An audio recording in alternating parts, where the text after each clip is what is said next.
Hey guys, tonight we embark on a culinary journey through ancient China, where rice was rare, meat was mythical, and your daily meal plan would make a modern fad diet look like a feast.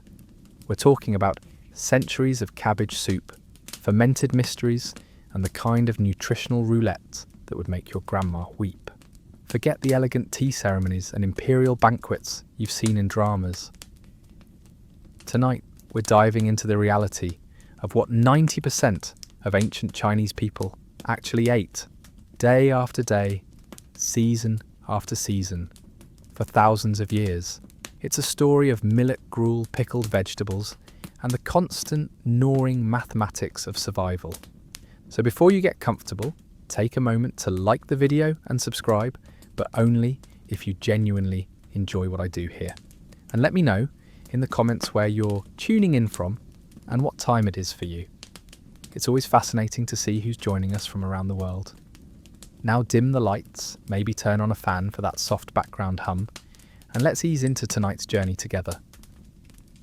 You wake up in rural China, sometime during the Han Dynasty, roughly 2,000 years ago. Congratulations! You're about to experience what 95% of Chinese people called breakfast, lunch, and dinner for the better part of human history. Your kitchen is a testament to humanity's ability to turn very little into barely enough.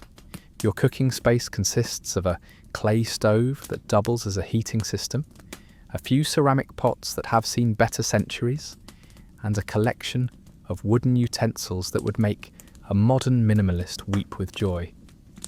There's no refrigeration, no running water, no spice cabinets stretching to the ceiling. What you have is ingenuity, desperation, and an intimate relationship with hunger. The dominant feature of your culinary world is millet. Not rice, that's for the wealthy and the lucky.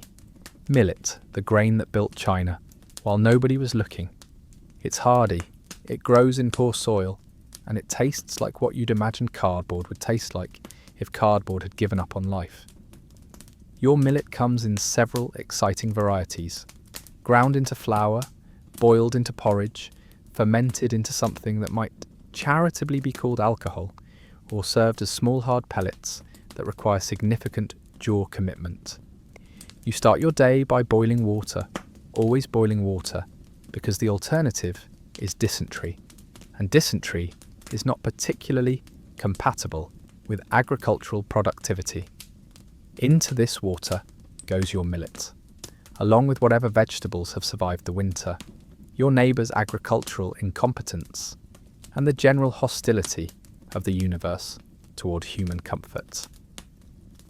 The vegetables in question are primarily cabbage, not the neat uniform heads you'd find in a modern grocery store, but scraggly, bitter leaves that taste like disappointment seasoned with determination. This cabbage has been pickled, fermented, dried, and subjected to every preservation technique known to humanity, because fresh vegetables are a luxury that exists for approximately 3 months out of the year. Your protein situation is what economists would call challenging. Meat is reserved for festivals, celebrations, and the kind of special occasions that happen roughly as often as solar eclipses. When meat does appear, it's usually in the form of pork, small amounts of pork that have been stretched, seasoned, and distributed with the precision of a medieval accountant dividing the last coin in the treasury. The cooking process itself is an exercise in fuel conservation that would impress modern environmentalists. Every scrap of wood, every dried animal dropping, every combustible material gets carefully rationed because winter is coming. Winter is always coming, and you'll need those resources to not freeze to death in your sleep. So you stir your millet and cabbage soup, watching it transform from beige to a slightly different shade of beige, and you prepare for a day of eating the same meal 3 times, with minor variations. The smell rising from your pot is earthy, fermented, and carries hints of the kind of desperation that turns roots into dinner.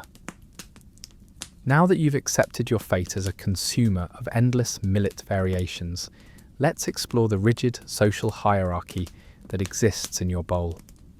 In ancient China, what you ate wasn't just about nutrition, it was about your place in the cosmic order, your social standing, and your relationship with the emperor himself. Rice exists in your world, but it's like a beautiful, unattainable dream. Rice requires flooded fields, sophisticated irrigation, and the kind of agricultural investment that your average peasant farmer can't afford. Rice is grown in the south, consumed by the wealthy, and occasionally appears in your village, like a visitation from the gods.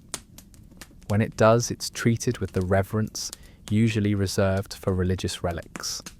Your daily grain is millet, specifically foxtail millet and broomcorn millet. These grains are the workhorses of Chinese agriculture, the reliable, uncomplaining servants of human survival. They grow in poor soil, tolerate drought, and can be stored for years without spoiling. They also have the culinary appeal of eating sand, but you learn to appreciate subtlety.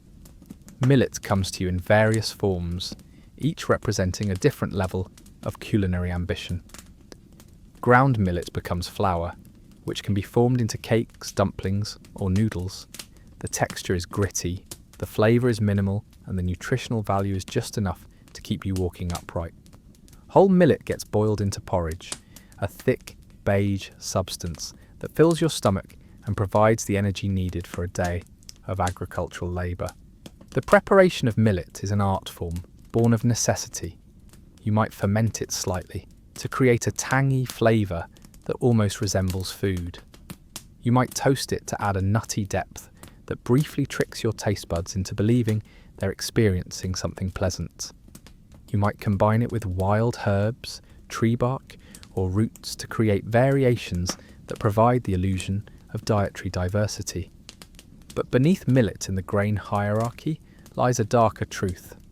In years of famine, when even the millet fails, you turn to what Chinese historians politely called substitute foods.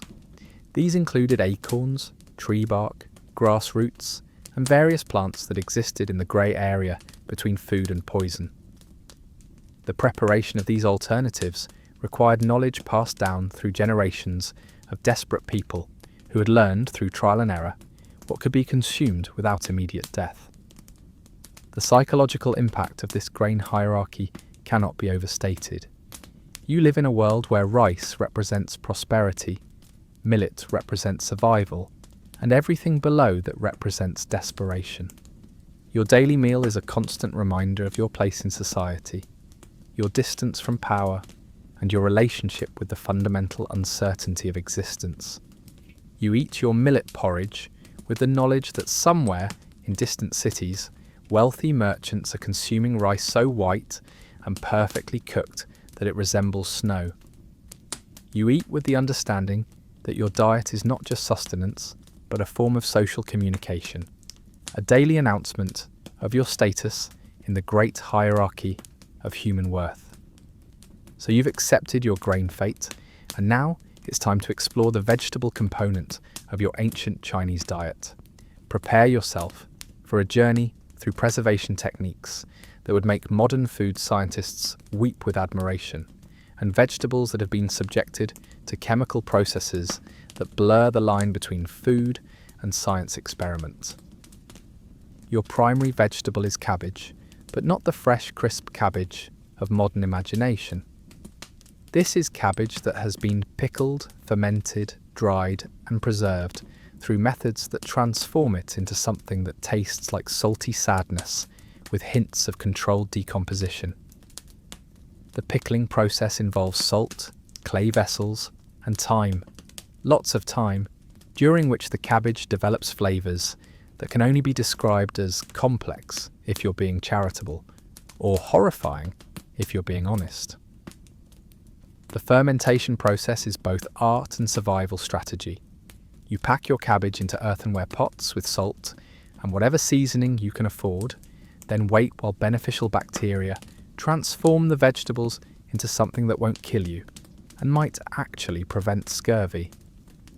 The resulting product has a sour, pungent flavour that clears your sinuses and makes your eyes water, but it's shelf-stable and contains nutrients that fresh vegetables lose within days. Beyond cabbage, your vegetable options include turnips, radishes, and various leafy greens that grow wild or can be cultivated in small plots. These vegetables follow the same preservation routine: pickled, fermented, dried, or eaten immediately during the brief window when they're fresh. The turnips become particularly interesting after months of fermentation, developing a texture that's somewhere between rubber and wood, and a flavour that suggests what vegetables might taste like if they held grudges. Wild vegetables play a crucial role in your diet, representing the difference between malnutrition and slow starvation. You know which tree leaves are edible, which roots can be safely consumed, and which plants provide nutrition without immediate poisoning. This knowledge is passed down through generations of people who learned, through careful observation and occasional tragic error, what the landscape can provide when agricultural crops fail. The preparation of these vegetables requires skills that would challenge modern chefs. You must know how to leach the toxins from acorns, how to prepare fern roots to remove their carcinogenic compounds, and how to ferment various plants to break down their indigestible fibres. These techniques represent thousands of years of accumulated knowledge about how to extract nutrition from a landscape that is not naturally generous to human dietary needs. Your vegetables are seasoned with salt when available, fermented fish sauce when possible, and hope when nothing else is accessible. The salt comes from government-controlled sources and represents a significant portion of your family's budget. The fish sauce is made from small fish that have been fermented in clay pots until they become a liquid that smells like the ocean floor and tastes like concentrated umami mixed with regret. The storage of preserved vegetables is a complex logistical challenge. You must protect them from moisture, rodents, insects, and the general decay that affects all organic matter. Your storage techniques include clay vessels, wooden containers, and underground pits that maintain constant temperature and humidity. The success of your preservation efforts determines whether your family eats vegetables during the winter months or subsists on grain alone. Now let's address the elephant in the room, or rather, the conspicuous absence of elephants, cows, chickens, and most other forms of protein that modern people take for granted. Your relationship with meat in ancient China is what sociologists might call complicated, and what your stomach would call tragic. Meat exists in your world, but it occupies a position similar to precious metals in the modern economy, valuable, rare, and distributed according to strict social hierarchies. The average peasant family might consume meat a few times per year, usually during festivals or celebrations that justify the enormous expense of killing an animal that could otherwise provide ongoing benefits like eggs, milk, or agricultural labour. Pork is the primary meat in your diet, when meat appears at all. Pigs are efficient converters of scraps into protein. They reproduce quickly, and they can be raised in small spaces. However, raising a pig requires resources that many families simply don't have. Food that could otherwise feed humans, space that could be used for crops, and the capital investment of purchasing a young pig and keeping it alive until maturity. When your family does consume meat, it's distributed with the precision of a medieval accountant. A single pig might provide meat for an entire extended family, with every organ, bone, and scrap of fat utilised through techniques that would impress modern nose-to-tail advocates.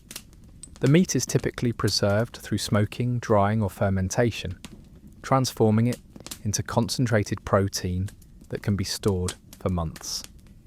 The preparation of meat involves skills that have been refined over centuries.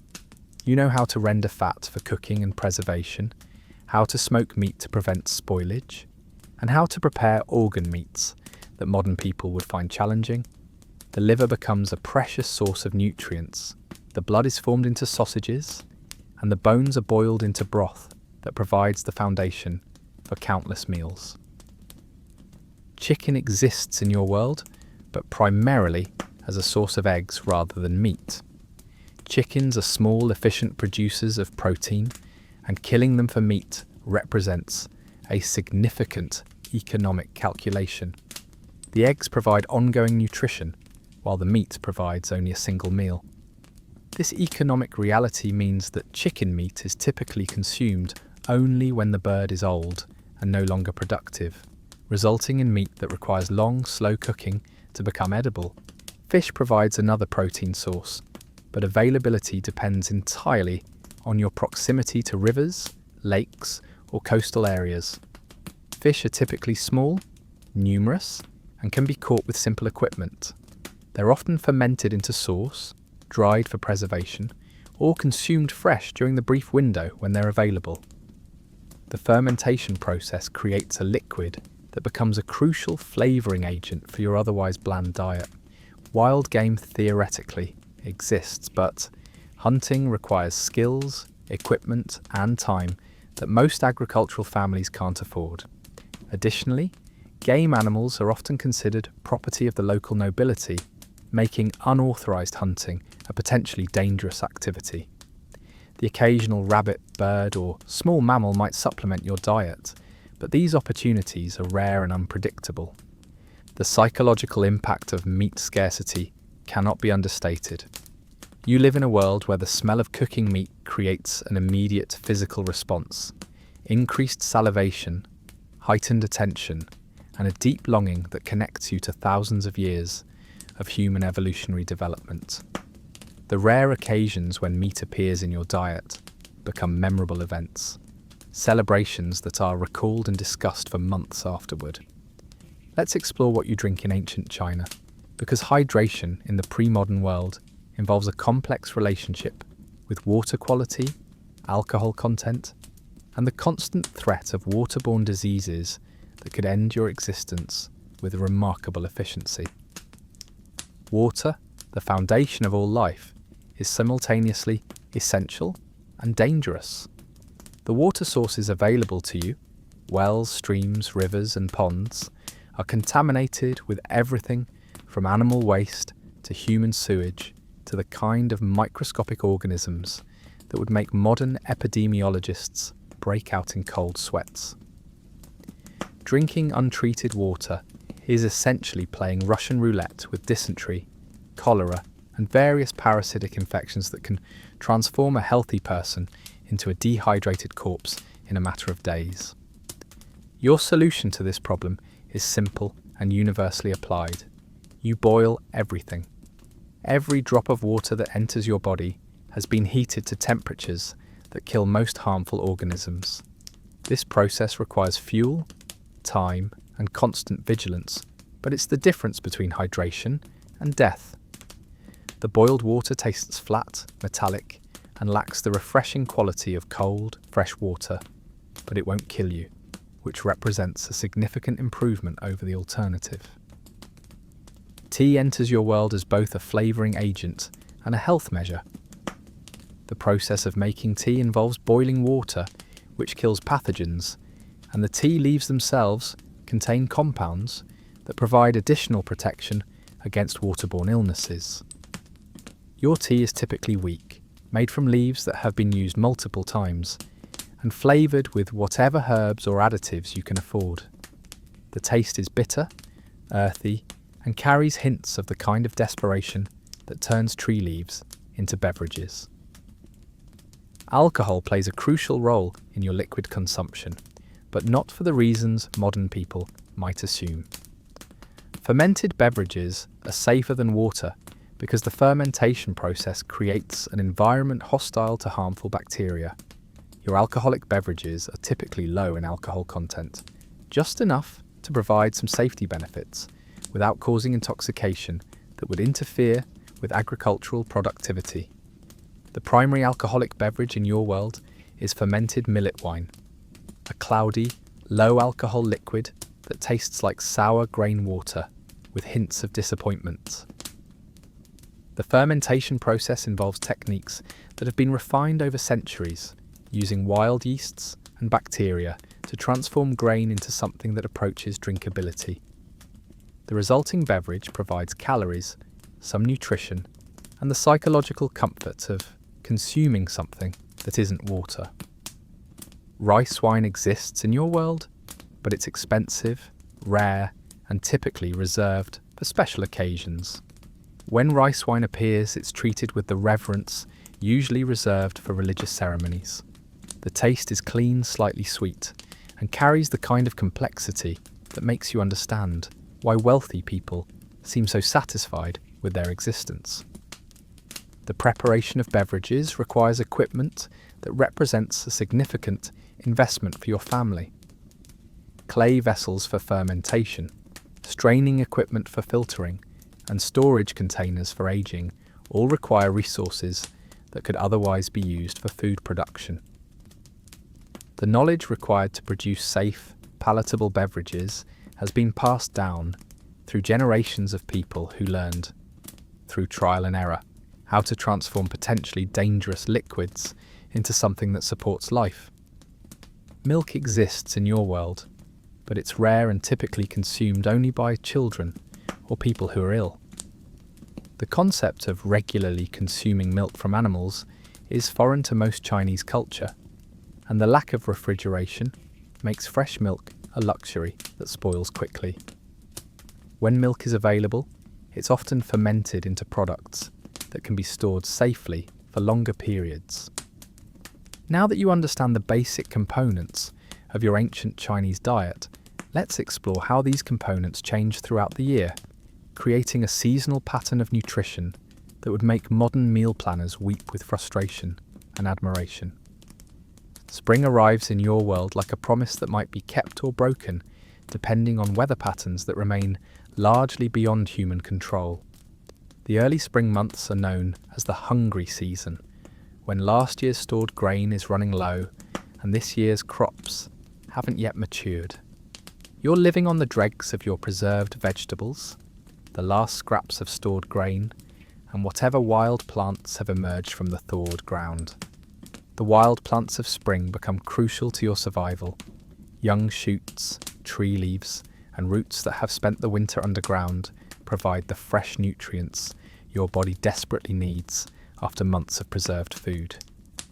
These plants often have strong bitter flavours that require careful preparation to make them palatable.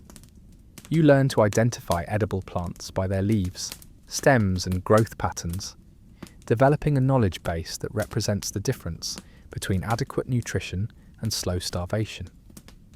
Your spring diet consists primarily of thin millet porridge, extended with wild vegetables, tree bark that has been processed to remove toxins, and whatever preserved vegetables remain from last year's harvest. The portions are small, carefully rationed, and supplemented with hope that this year's crops will be more generous than last year's. The psychological impact of spring hunger creates a relationship with food that modern people, with their year-round access to diverse nutrition, cannot fully comprehend. Summer brings the promise of fresh vegetables, but also the challenge of preserving the harvest for the months ahead.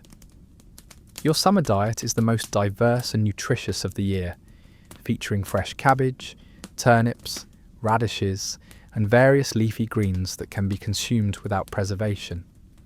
The vegetables are crisp, flavourful, and provide the kind of nutrition that makes you understand why ancient people developed elaborate harvest festivals. The summer months are also when meat is most likely to appear in your diet. Animals are at their fattest, the weather is conducive to preservation activities, and the agricultural calendar allows time for the complex process of slaughtering, butchering, and preserving meat.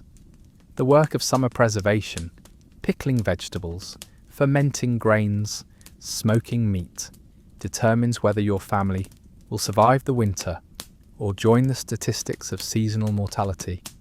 Your summer days are spent in a constant race against time and decay. Fresh vegetables must be preserved before they spoil, grains must be processed and stored, and every available moment must be dedicated to preparing for the months when fresh food will be unavailable. The physical demands of preservation work are enormous, requiring long hours in hot, humid conditions while managing complex chemical processes that can't be rushed or simplified. Autumn arrives with the harvest, a time of intense activity that determines your family's survival prospects for the next year. The autumn diet is abundant but temporary, featuring fresh grain, vegetables, and fruits that must be consumed quickly or transformed into preserved forms. The psychological impact of autumn abundance is complicated. You're eating better than you have in months, but you're also acutely aware that this abundance is temporary. The autumn preservation work is the most critical activity of your year.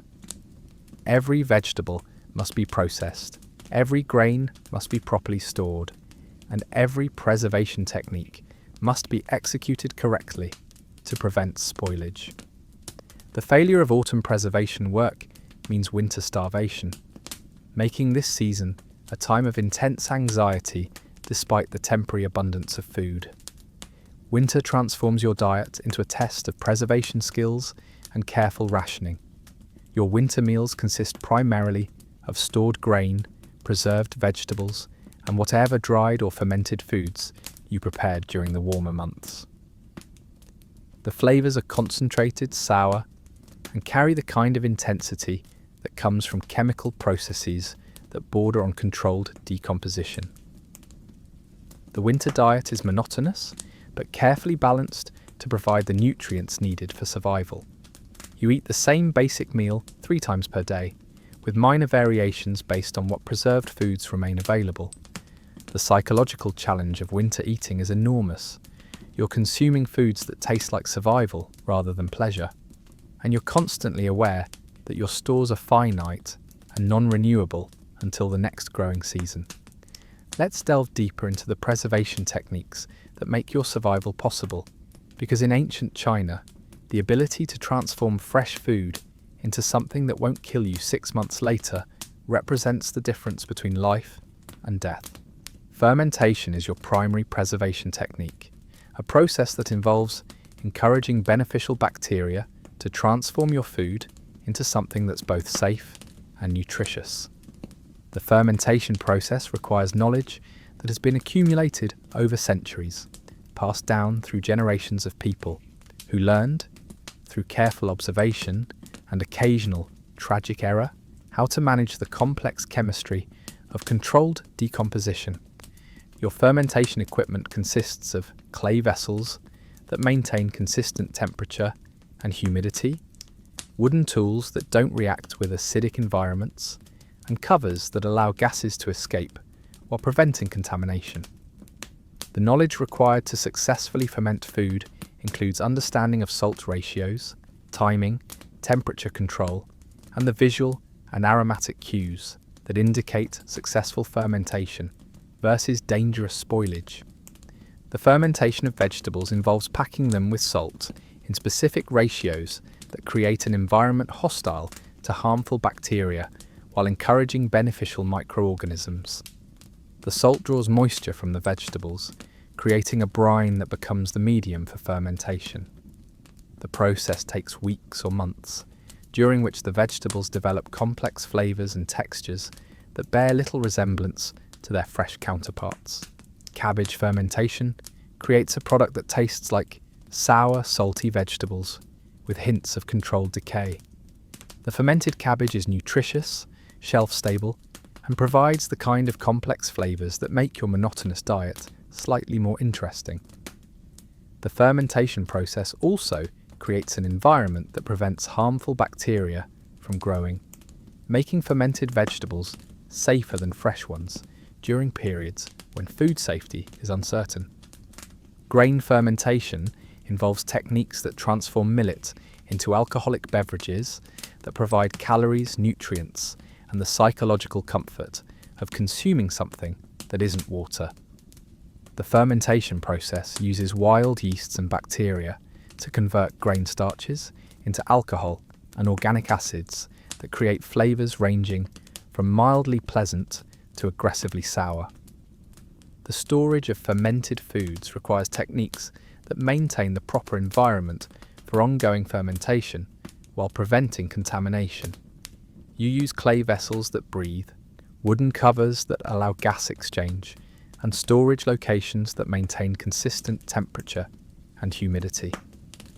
The success of your fermentation efforts determines whether your family has access to safe, nutritious food during the months when fresh food is unavailable. Drying is another crucial preservation technique that removes moisture from food, creating an environment where harmful bacteria cannot survive.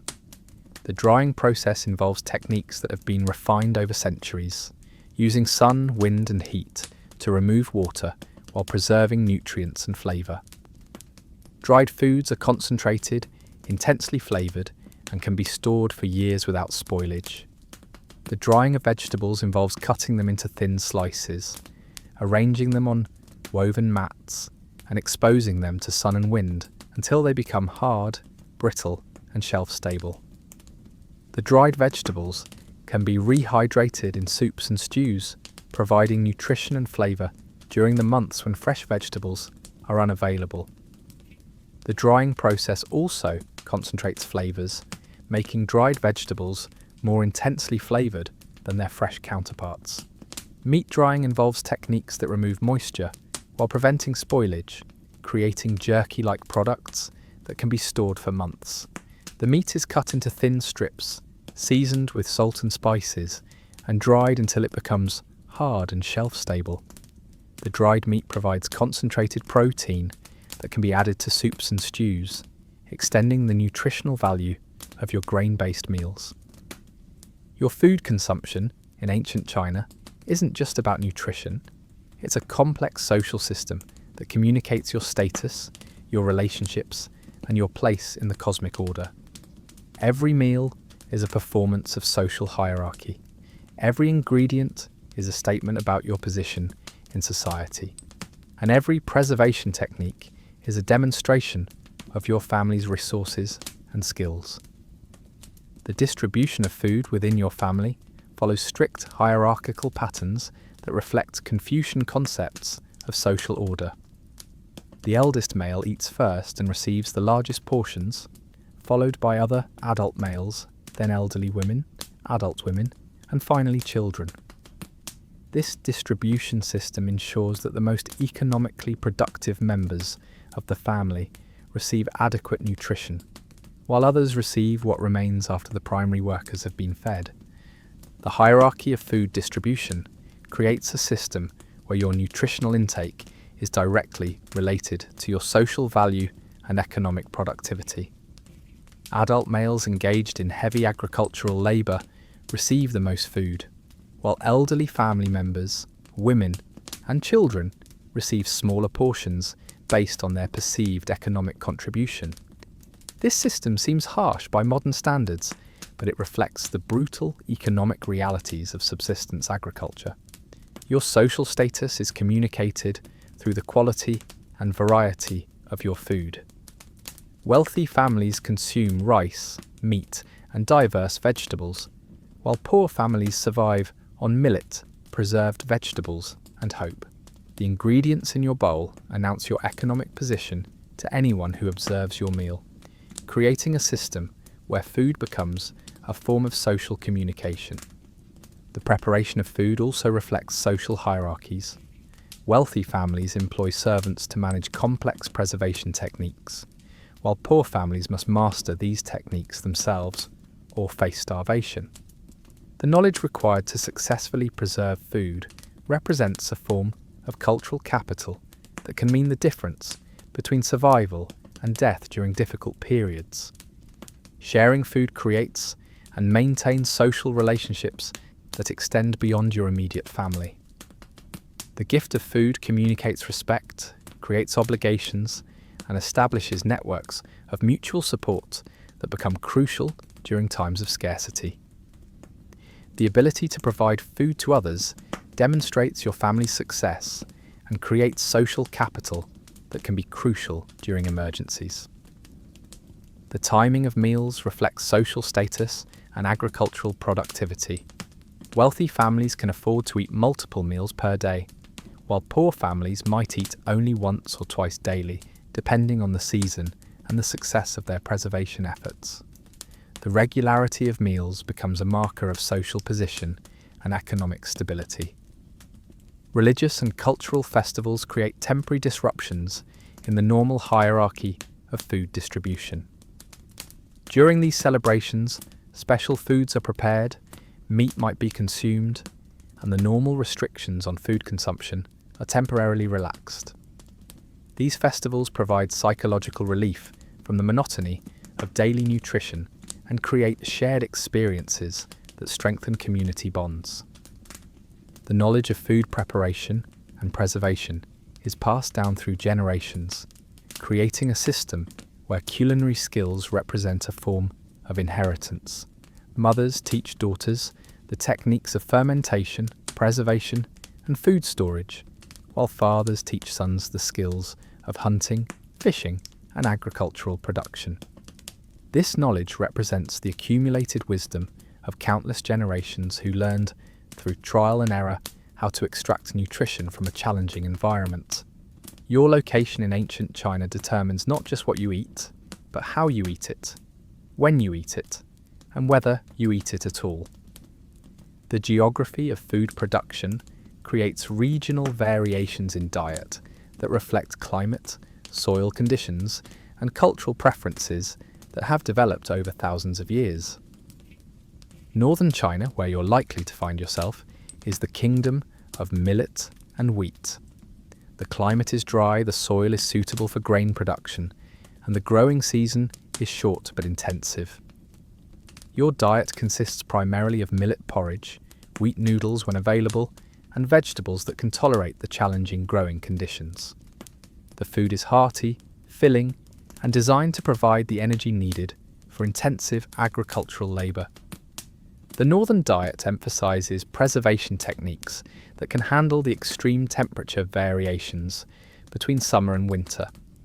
Your fermentation techniques must work in conditions that range from freezing to sweltering, requiring knowledge of how to manage bacterial activity across a wide range of environmental conditions.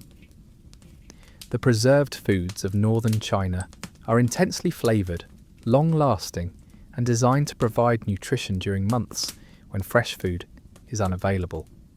Southern China represents a different culinary universe, one where rice dominates the agricultural landscape and creates possibilities for dietary diversity that northern people can only dream about.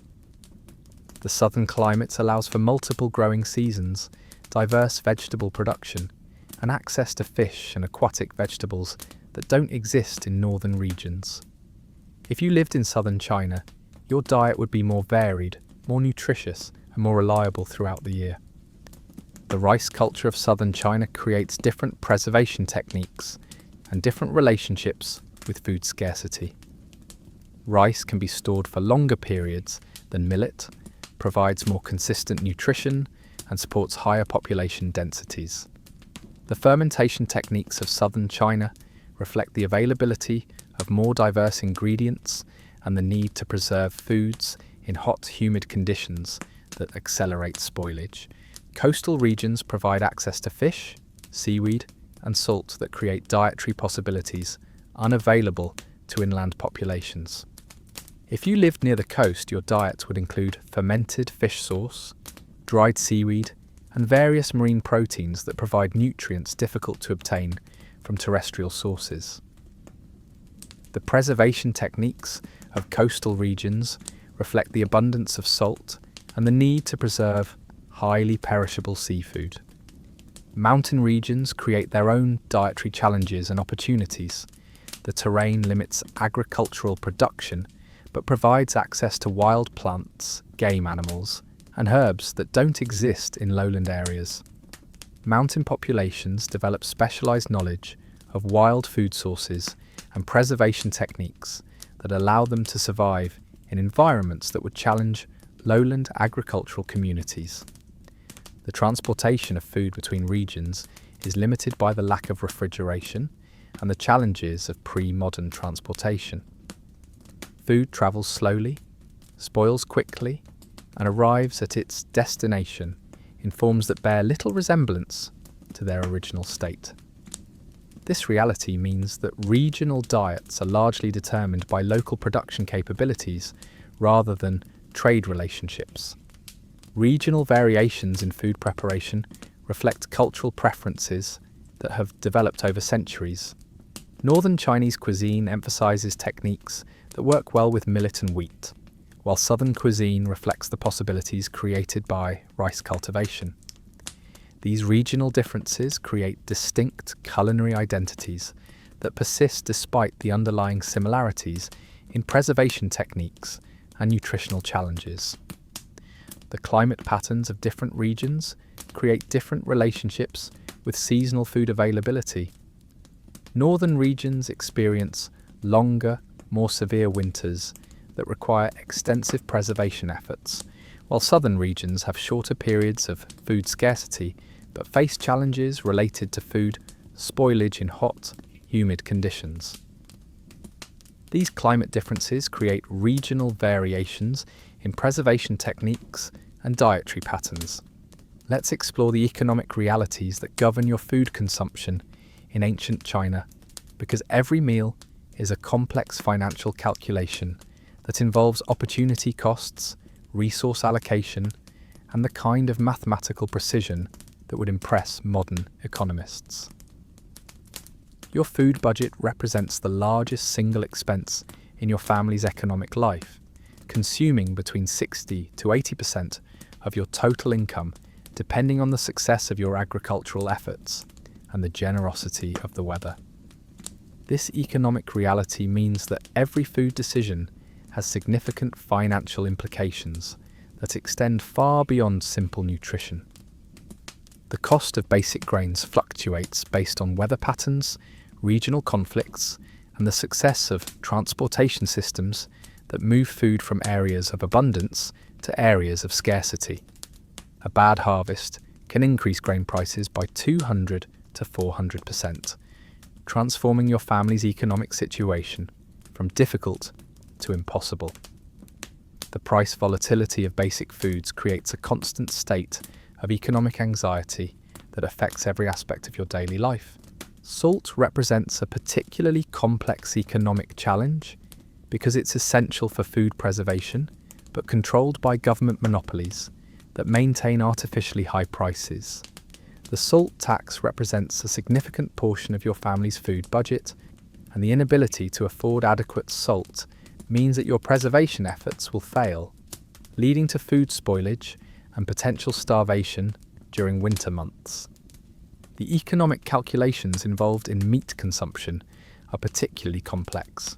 A pig represents a significant capital investment that could alternatively be used for tools, cloth, or other necessities.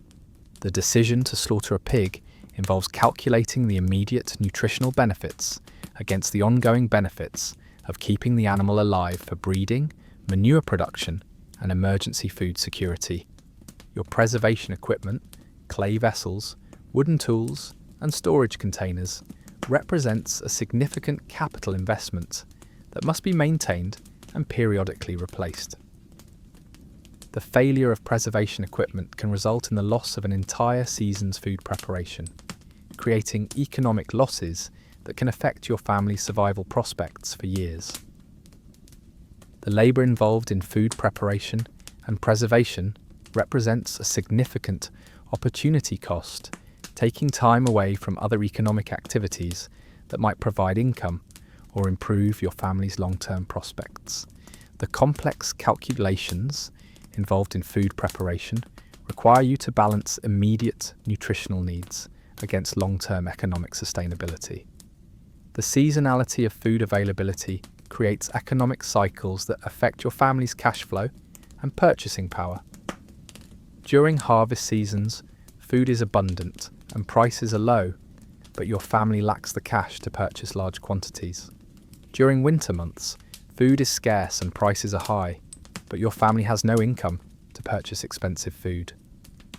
This seasonal mismatch between food availability and purchasing power creates chronic economic instability. The sharing of food creates economic relationships that extend beyond your immediate family. The gift of food creates obligations that can be called upon during emergencies, but it also represents a transfer of wealth that affects your family's immediate economic position. The calculation of when to share food and when to conserve it involves complex social and economic considerations. The storage of food requires ongoing economic investments in pest control, storage maintenance, and loss prevention. The failure to adequately protect stored food can result in losses that exceed the original cost of the food itself.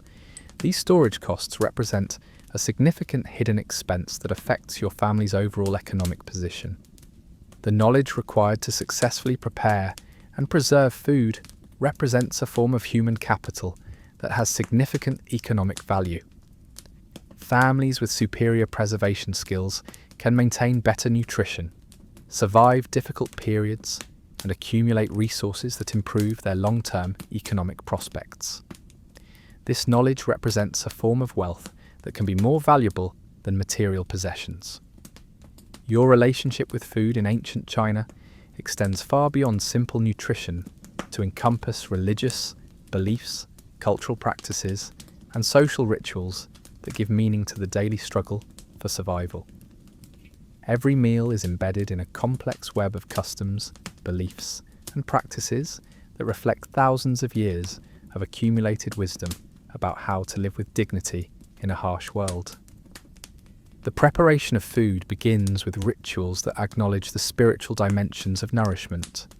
You offer prayers to kitchen gods, make offerings to ancestors, and perform ceremonies that recognize the sacred nature of the transformation from raw ingredients to edible food. These rituals serve both spiritual and practical purposes, creating a mindful approach to food preparation that reduces waste and increases the likelihood of successful preservation.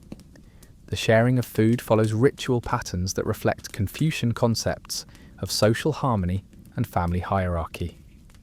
The serving of food, the order of consumption, and the distribution of portions all follow prescribed patterns that reinforce social relationships and maintain cultural continuity. These rituals create a sense of order and meaning in the daily experience of hunger and scarcity. Seasonal food rituals mark the passage of time and create shared experiences that strengthen community bonds. Spring festivals celebrate the emergence of wild plants and the hope of successful harvests, while autumn festivals acknowledge the completion of preservation work and the preparation for winter survival. These celebrations provide psychological relief from the monotony of subsistence living and create opportunities for community cooperation. The rituals surrounding preservation work transform mundane activities into sacred practices that connect you to generations of ancestors who faced similar challenges. The fermentation of vegetables becomes a ceremony that acknowledges the mysterious processes that transform fresh food into something that can sustain life through the winter months. The knowledge required to successfully manage these processes is treated with the reverence usually reserved for religious teachings. Food offerings to ancestors create a spiritual connection between your daily nutritional struggles and the experiences of previous generations. These offerings acknowledge that your survival depends not just on your own efforts, but on the accumulated wisdom and sacrifices of countless people who came before you. The practice of offering food to the dead also serves practical purposes, encouraging careful consideration of food waste and the proper allocation of scarce resources. The rituals of hospitality require you to share food with guests despite your own family's limited resources. These practices create social networks that provide mutual support during times of crisis, but they also create economic pressures that can affect your family's nutritional security. The calculation of when to offer hospitality and when to conserve resources requires careful consideration of both social obligations and survival necessities.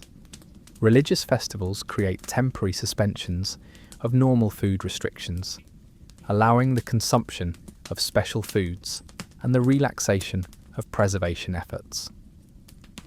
These celebrations provide psychological relief from the constant anxiety of food security and create shared experiences that strengthen community bonds.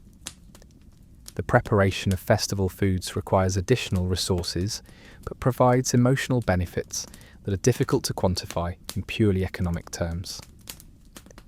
The daily rituals of food preparation create structure and meaning in the repetitive activities of subsistence living.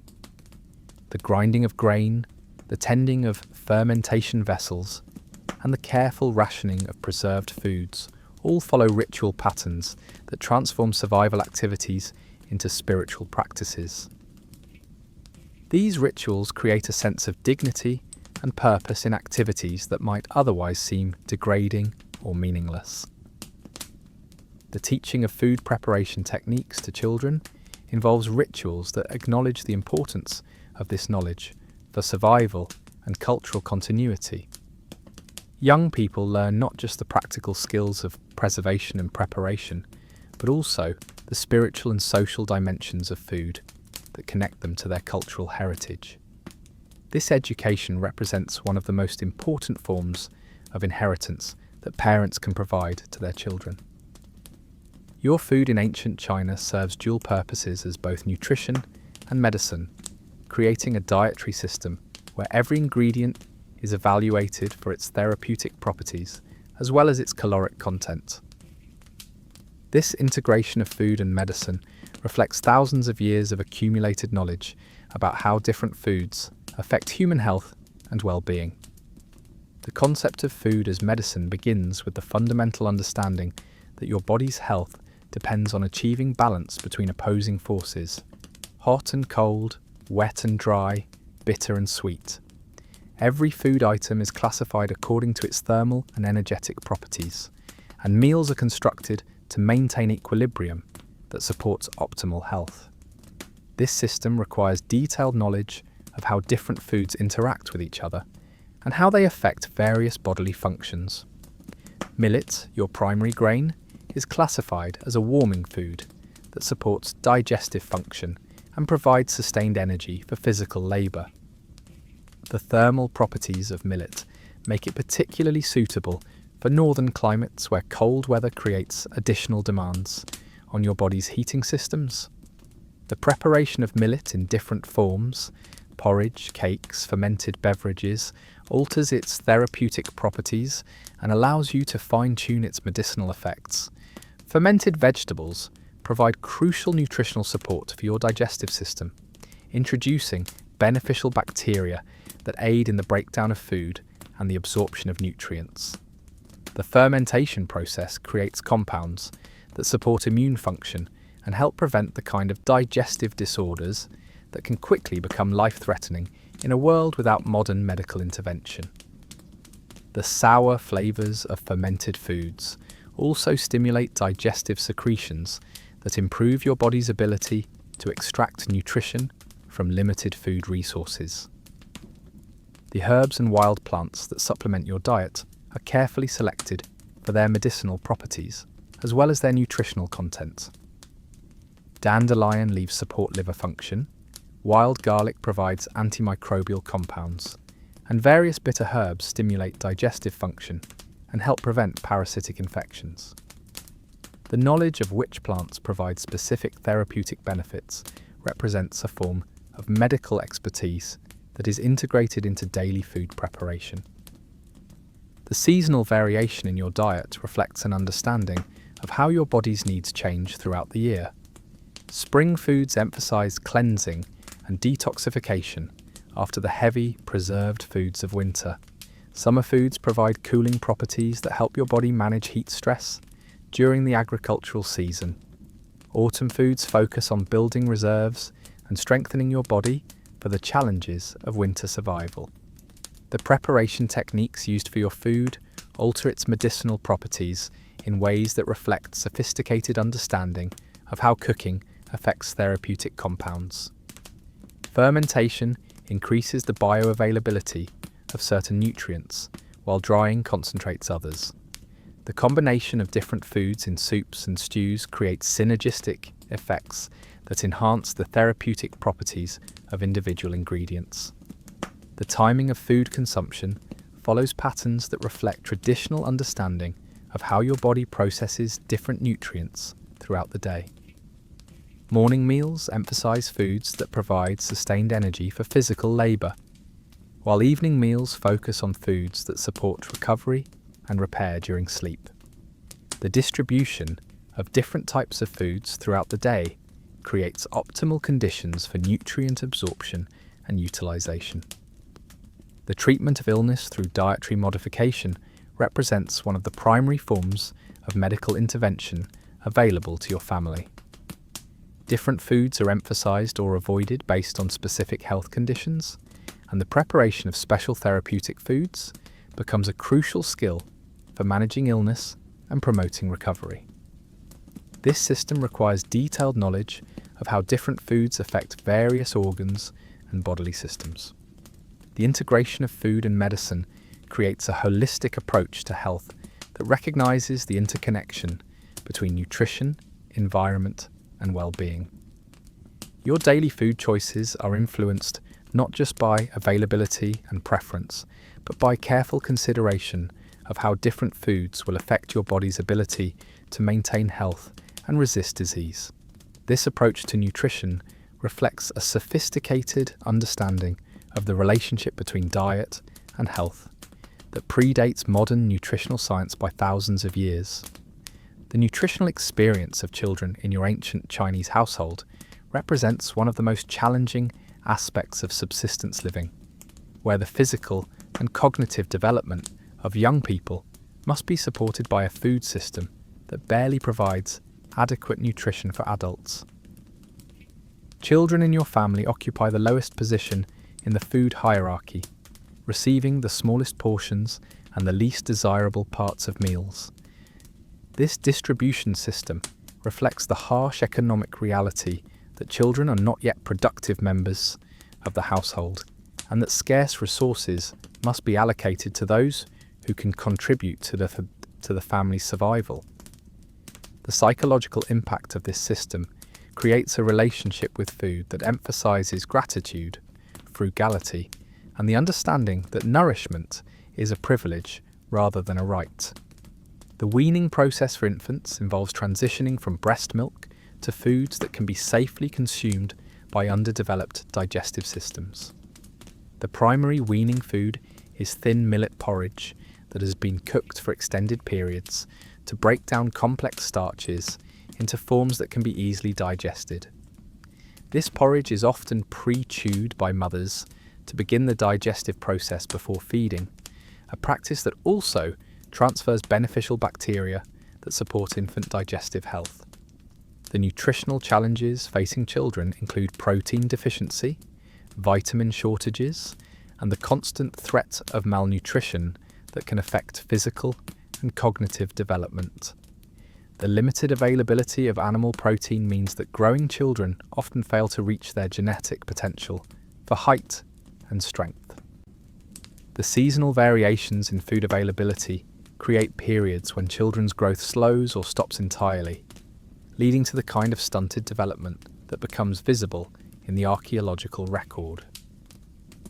Children learn food-related skills from an early age, participating in preservation activities, foraging for wild plants, and developing the knowledge that will be crucial for their survival as adults. Young children help with simple tasks like sorting grains and cleaning vegetables, while older children take on more complex responsibilities like managing fermentation processes and hunting for small animals or edible plants. The education of children about food includes detailed instruction about which plants are safe to eat, how to identify signs of spoilage in preserved foods, and how to prepare foods to maximize their nutritional value. This education represents one of the most important forms of knowledge transfer in your society, as mistakes in food identification or preparation can have fatal consequences. The social training of children around food emphasizes respect for elders, gratitude for available nutrition, and the importance of sharing despite scarcity.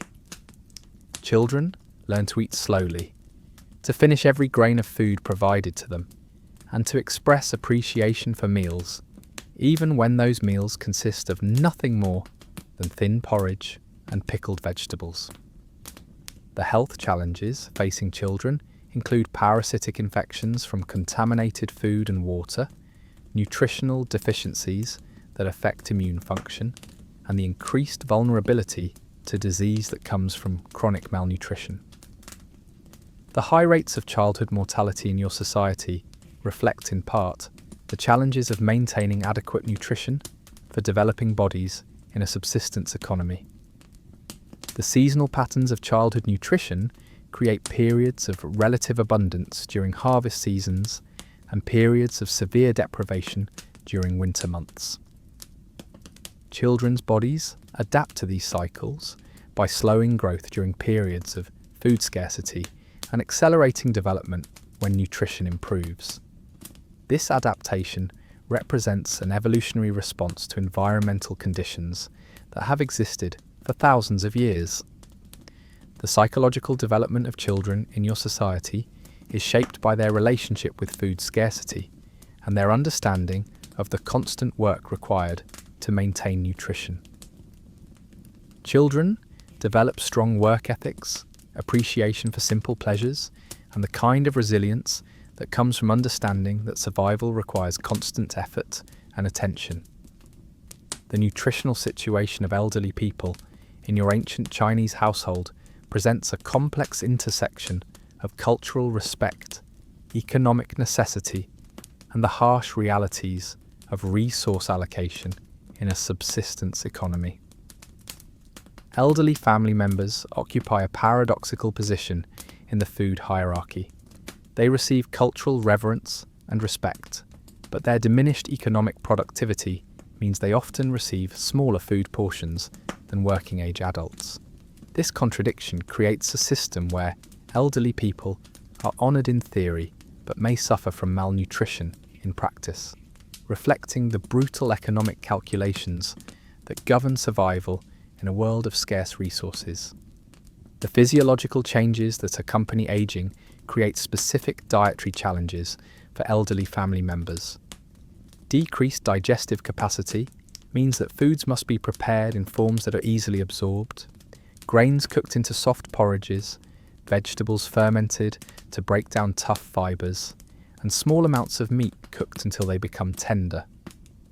These preparation techniques require additional fuel and labour, creating economic pressures that affect the entire family's resource allocation. Elderly people often possess the most extensive knowledge about food preservation, preparation, and the identification of wild edible plants. This knowledge makes them valuable resources for family survival, even when their physical capacity for agricultural labour has diminished. The oral tradition of food-related knowledge is maintained primarily by elderly family members who pass down techniques that have been refined over generations. The dental health of elderly people affects their ability to consume the tough preserved foods that make up the majority of your family's diet. Foods must be ground, mashed, or cooked into forms that can be consumed without extensive chewing. This preparation requires additional time and resources, but it also creates opportunities to concentrate nutrients and improve the digestibility of foods for all family members. The social role of elderly people in food distribution includes making decisions about resource allocation, determining when to consume stored foods, and managing the complex social relationships that govern food sharing with neighbours and extended family. These responsibilities require detailed knowledge of the family's food resources and the ability to make decisions that balance immediate needs against long-term survival prospects. The seasonal impact on elderly nutrition is particularly severe during winter months, when cold weather increases caloric needs while food availability decreases. Elderly people's reduced ability to generate body heat means they require more calories to maintain body temperature, but their lower position in the food hierarchy means they may receive inadequate nutrition precisely when their needs are highest. The health challenges facing elderly people include increased susceptibility to foodborne illnesses, reduced ability to absorb nutrients from limited food sources, and the kind of chronic malnutrition that weakens immune systems and increases vulnerability to infectious diseases. The shortened life expectancy in your society reflects in part the cumulative effects of decades of marginal nutrition. The psychological impact of food scarcity on elderly people includes the stress of watching younger family members struggle with hunger, the anxiety of knowing that their own survival depends on resources that could otherwise support more economically productive family members, and the complex emotions that accompany the transition from being a provider to being dependent on others for survival. The cultural practices surrounding elderly nutrition include the preparation of special foods during illness, the allocation of the choicest portions during festivals, and the maintenance of dignity through respectful food service even when portions are small. These practices reflect the deep cultural values that honour age and experience, even in the context of severe resource constraints. The role of women in your ancient Chinese food system represents one of the most demanding and crucial aspects of family survival, encompassing everything from daily meal preparation to complex preservation techniques that determine whether your family survives the winter.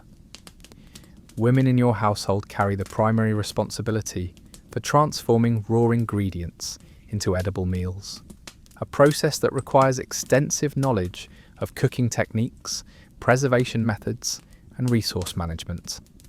This responsibility extends far beyond simple cooking to include the complex calculations involved in rationing scarce resources throughout the year and the detailed planning required to ensure that preserved foods remain safe and nutritious during extended storage periods.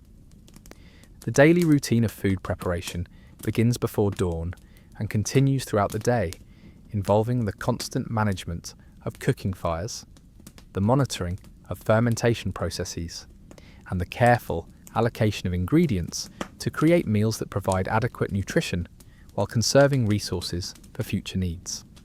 This work is physically demanding, requiring the lifting of heavy water containers, the grinding of grains, and the constant bending and lifting involved in food preparation. The knowledge required for successful food preservation represents one of the most complex intellectual challenges in your society. Women must understand the precise salt ratios required for successful fermentation, the timing needed for various preservation techniques, and the visual and aromatic cues that indicate whether preservation efforts have succeeded or failed. This knowledge is acquired through years of training and experience, and mistakes can result in the loss of entire seasons of food preparation. The seasonal patterns of women's food work create periods of intense labour that coincide with harvest and preservation activities. During these periods, women work from before dawn until after dark, managing multiple preservation processes simultaneously while maintaining the daily cooking routines that feed their families. The physical and mental demands of this work are enormous, requiring sustained attention to detail and the ability to manage complex, time-sensitive processes. The social responsibilities of women in food management include maintaining relationships with neighbours and extended family that facilitate food sharing during emergencies, managing the household's participation in community preservation activities, and teaching younger women the skills required for successful food management. These social dimensions of food work create networks of mutual support that are crucial for community survival. The nutritional status of women in your household reflects their position in the food hierarchy, where they typically eat after men and children have been served. This pattern often results in chronic malnutrition for women, particularly during pregnancy and breastfeeding when their nutritional needs are highest. The long-term health consequences of this nutritional pattern affect women's ability to perform the physical labour required for food preparation and preservation. The economic impact of women's food work includes the direct value of the labour involved in food preparation and preservation, as well as the indirect economic benefits of successful resource management. Women's skills in food preservation and preparation can mean the difference between family survival and starvation, making their knowledge and labour among the most valuable economic assets in your household. The psychological challenges facing women in food management include the constant stress of making life and death decisions about resource allocation, or the anxiety of managing preservation processes that cannot be repeated if they fail, and the emotional burden of watching family members struggle with hunger while being unable to provide adequate nutrition. The training of young women in food management skills represents one of the most important educational processes in your society. This training includes not just practical techniques, but also the social and cultural knowledge required to manage the complex relationships that govern food sharing and community cooperation. The success of this education determines whether the next generation will possess the skills required for survival. Occasionally, your monotonous diet receives a brief interruption from the wider world of commerce, as travelling merchants bring exotic foods, spices, and preserved goods that provide tantalising glimpses of culinary possibilities that exist beyond your immediate agricultural reality. The arrival of merchants in your village creates excitement that extends far beyond simple commercial transactions. These travellers carry foods that most people in your community have never tasted. Spices from distant regions, preserved meats prepared using techniques unknown in your area, and fermented foods that reflect different cultural approaches to preservation and flavour development. Salt represents the most important trade good that affects your daily diet. Arriving from coastal regions or salt mines in forms that range from coarse crystals to fine powder. The quality and price of salt directly affects your family's ability to preserve food successfully, making salt merchants among the most important commercial visitors to your community. The negotiation for salt involves complex calculations about quality, quantity, and the family's preservation needs for the coming year. Exotic spices occasionally appear in merchant caravans, bringing flavours that transform your monotonous diet into something approaching pleasurable eating. These spices, dried ginger, various seeds and roots, fermented seasonings from other regions, are expensive luxuries that most families can afford only during special occasions or when the harvest has been particularly successful. The preserved foods carried by merchants demonstrate different preservation techniques and flavour profiles that reflect regional variations in food culture. Dried fish from coastal areas, fermented vegetables prepared using different techniques, and various meat products provide examples of how other communities solve the challenges of food preservation and storage. The knowledge that merchants bring about food preparation and preservation techniques often proves as valuable as the foods themselves. Information about new fermentation methods, different approaches to grain processing, and techniques for extending the storage life of preserved foods can improve your family's food security for years to come. The economic calculations involved in purchasing foods from merchants require careful consideration of immediate enjoyment versus long-term survival benefits. The decision to spend limited resources on exotic foods that provide flavour but little nutritional advantage must be weighed against the need to invest in practical items like preservation equipment or additional grain storage. The social impact of merchant foods extends beyond the families wealthy enough to purchase them, as these exotic ingredients often appear in community celebrations and festivals where they can be shared among multiple families. The arrival of merchants thus creates opportunities for the entire community to experience flavours and foods that would otherwise remain forever beyond their reach. The seasonal timing of merchant visits often coincides with harvest periods when communities have surplus agricultural products to trade for exotic foods. This timing creates opportunities for families to exchange their agricultural surplus for preserved foods, spices, and other items that improve their dietary diversity during the challenging winter months. The cultural exchange that accompanies food trade introduces new ideas about cooking techniques, preservation methods, and flavour combinations that gradually influence local food culture. These influences spread slowly through communities as people experiment with new techniques and adapt them to local ingredients and conditions. The rhythm of your monotonous daily diet is occasionally interrupted by festivals and celebrations that create temporary suspensions of normal food restrictions and provide opportunities to consume foods that would otherwise remain forever beyond your economic reach.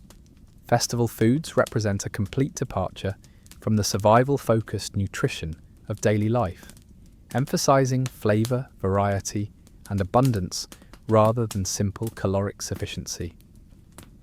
These special meals require months of planning and preparation, involving the accumulation of special ingredients, the development of complex recipes, and the coordination of community resources to create celebrations that provide psychological relief from the constant stress of subsistence living.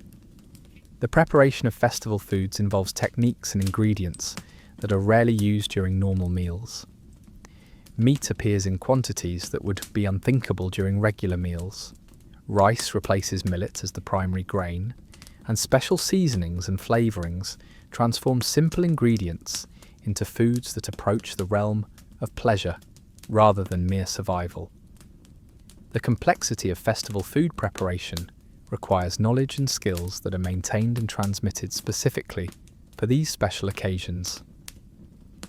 The social dimensions of festival eating create opportunities for community bonding and the reinforcement of social relationships that are crucial for survival during difficult periods. Families contribute different ingredients and preparations to communal meals, sharing resources and labour in ways that demonstrate community solidarity and mutual support. These celebrations create memories and experiences that sustain people through the long periods of dietary monotony that characterise normal life.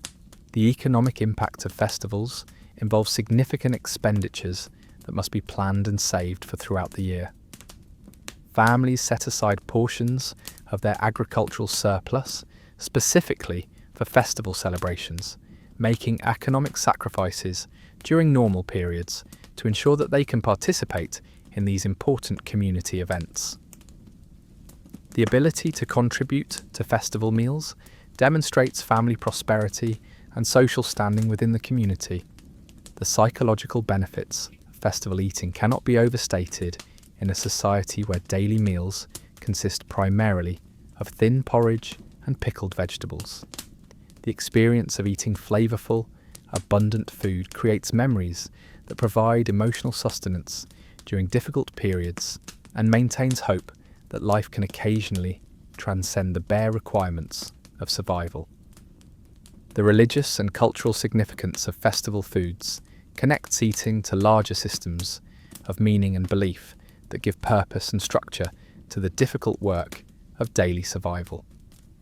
Special foods are prepared as offerings to gods and ancestors, creating spiritual dimensions to eating that transform consumption from mere biological necessity into acts of worship and cultural expression.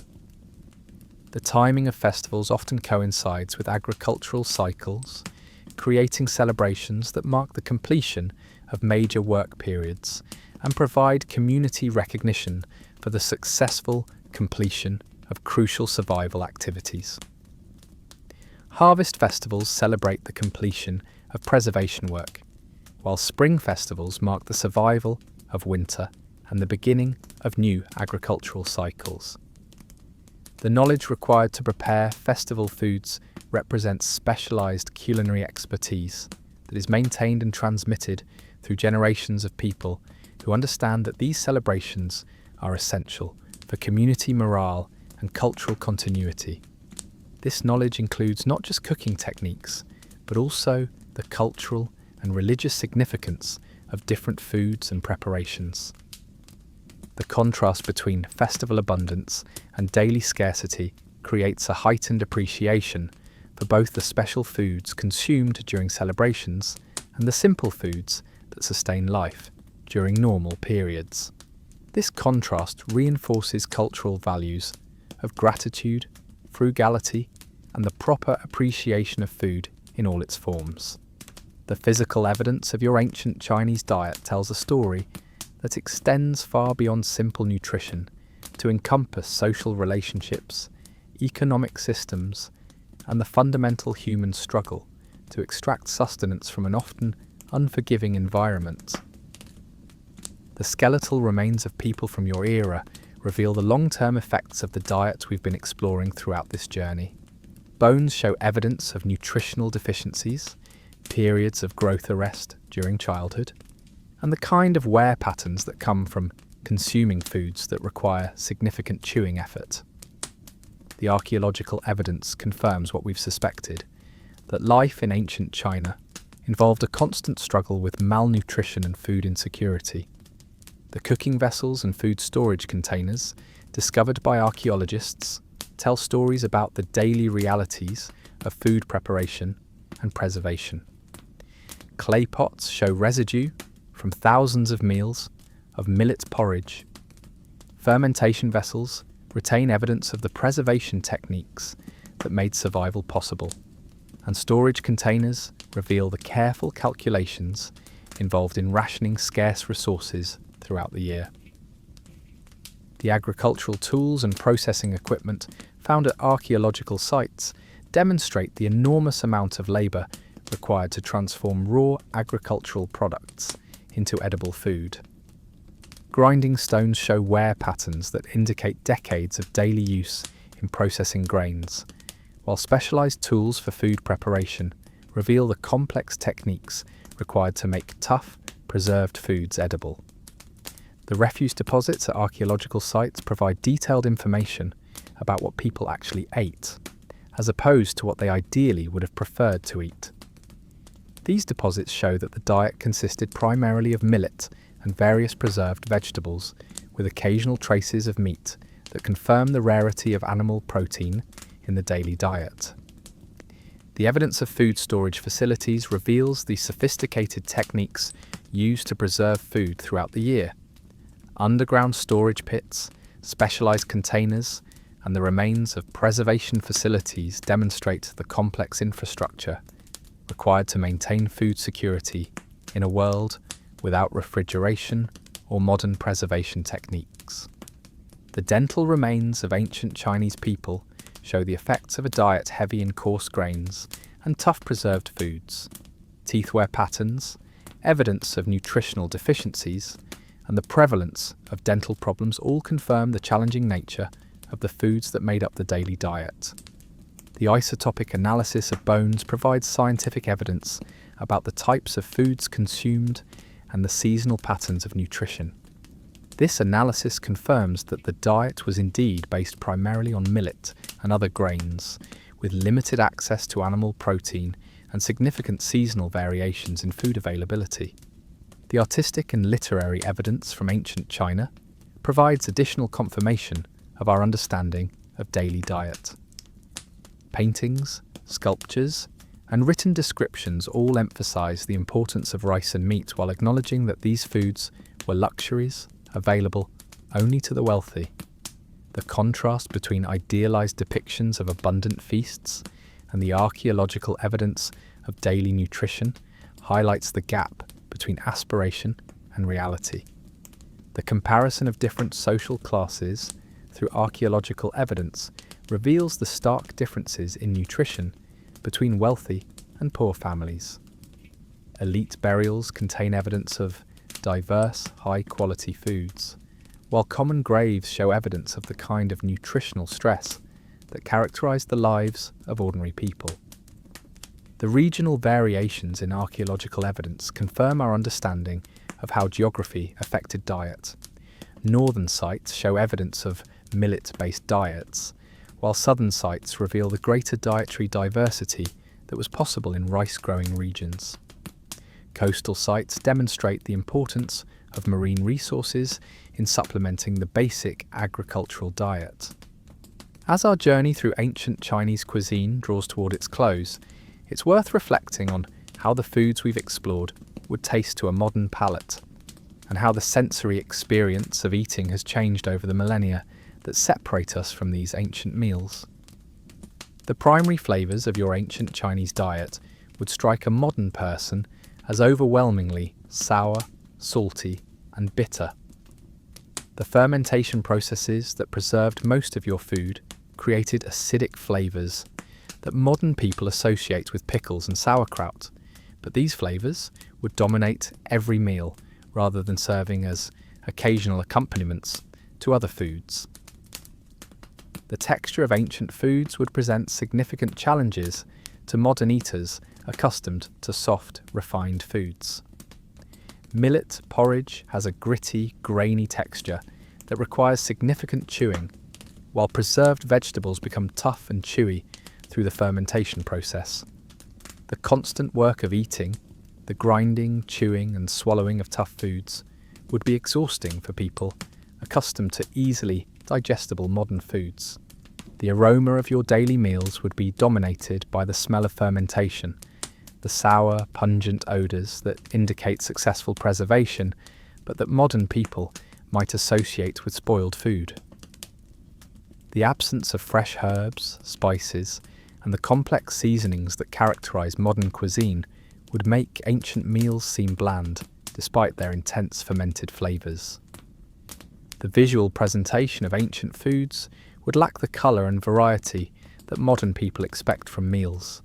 The beige and brown colours of millet and fermented vegetables, the absence of bright, fresh vegetables during most of the year, and the uniform appearance of foods that have been processed for preservation would create a monotonous visual experience that matches the limited flavour palette. The psychological experience of eating the same basic meal 3 times per day, every day, for months at a time, would be almost unbearable for modern people accustomed to dietary variety.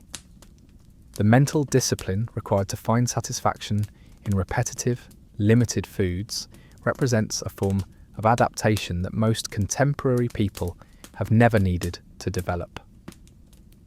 The social aspects of eating would also be foreign to modern experiences. The careful rationing of every morsel, the hierarchical distribution of food within families, and the constant awareness of scarcity would create a relationship with food that emphasises survival over pleasure in ways that modern people can barely comprehend. The seasonal variations in ancient diet would create dramatic changes in eating experiences that modern people, with their year-round access to diverse foods, have never experienced. The transition from the relatively abundant harvest season to the monotonous preserved foods of winter would create emotional and physical responses to seasonal change that are unknown in the modern world. The medicinal approach to food would transform eating from a source of pleasure into a complex calculation about health effects, therapeutic properties, and the balance of opposing forces within the body. This intellectual approach to nutrition would make meals into medical interventions rather than social or sensory experiences.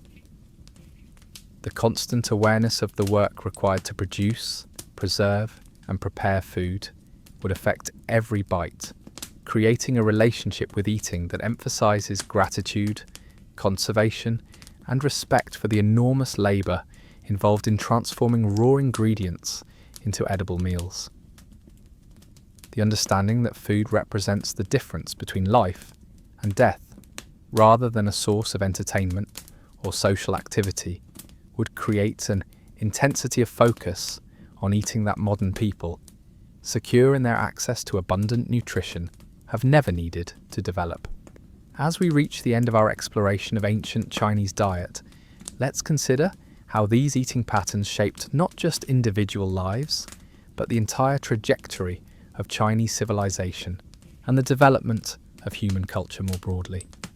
The agricultural techniques required to support the diet we've explored created the foundation for Chinese civilization's emphasis on intensive agriculture, sophisticated irrigation systems, and the complex social organization required to manage food production and distribution on a massive scale. The need to preserve food for winter survival drove innovations in fermentation, storage, and processing that influenced Chinese culture for thousands of years. The social hierarchies embedded in food distribution created and reinforced the Confucian concepts of social order that became central to Chinese political and cultural development. The idea that resources should be allocated according to social position and economic productivity, rather than individual need or desire, became fundamental to Chinese approaches to governance and social organization. The seasonal patterns of feast and famine created cultural attitudes toward work, saving, and resource management that emphasized long-term planning, frugality, and the acceptance of present sacrifice for future benefit. These attitudes became embedded in Chinese culture and continue to influence behavior and values in contemporary Chinese society. The integration of food and medicine created a holistic approach to health and nutrition that influenced Chinese medical traditions and continues to affect contemporary approaches to wellness and dietary therapy. The understanding that food choices have therapeutic implications became fundamental to Chinese medicine and influenced healing traditions throughout East Asia. The knowledge required to survive on the diets we've explored created educational systems that emphasized practical skills, detailed observation, and the careful transmission of knowledge from one generation to the next. The complexity of food preservation and preparation required forms of education that integrated intellectual knowledge with practical skills in ways that influenced Chinese approaches to learning and teaching. The community cooperation required for successful food preservation and distribution created social institutions that emphasized mutual support, shared responsibility, and collective action in the face of environmental challenges. These institutions became models for Chinese approaches to community organization and collective problem solving. The constant awareness of food scarcity created cultural values that emphasized gratitude, humility, and the proper appreciation of basic necessities. These values became embedded in Chinese philosophy and religious traditions, influencing approaches to materialism, consumption, and the relationship between humans and the natural world. The regional variations in diet created cultural diversity within Chinese civilization that influenced language, customs, and social organization. The different preservation techniques, cooking methods, and flavor profiles of different regions contributed to the cultural richness that characterizes Chinese civilization. The economic calculations involved in food production and preservation created mathematical and organizational skills that influenced Chinese approaches to commerce, administration, and technological development. The precision required to successfully manage food resources contributed to Chinese innovations in measurement, calculation, and record keeping. The psychological resilience required to survive on the diet we've explored created character traits that influenced Chinese cultural values and individual behavior patterns. The ability to find satisfaction in simple pleasures, to persist through difficult circumstances, and to maintain hope despite challenging conditions became central to Chinese cultural identity. As you drift off to sleep tonight, perhaps you'll dream of simpler times when a bowl of millet porridge represented not just a meal, but a triumph of human ingenuity over the fundamental hostility of the natural world. Sweet dreams, and remember, tomorrow's breakfast will be better than anything your ancestors could have imagined. The ancient Chinese understood something that we often forget in our world of abundant choices, that food is never just about taste or nutrition, but about survival, community, and the fundamental human capacity to transform scarcity into sustenance through knowledge, effort, and hope. And with that thought, let the gentle rhythm of history carry you into sleep, knowing that your ancestors survived thousands of years of millet porridge so that you could lie here tonight, safe and fed, listening to stories about their remarkable persistence in the face of endless beige meals. Good night and sweet dreams of better food than you would ever have found in ancient China.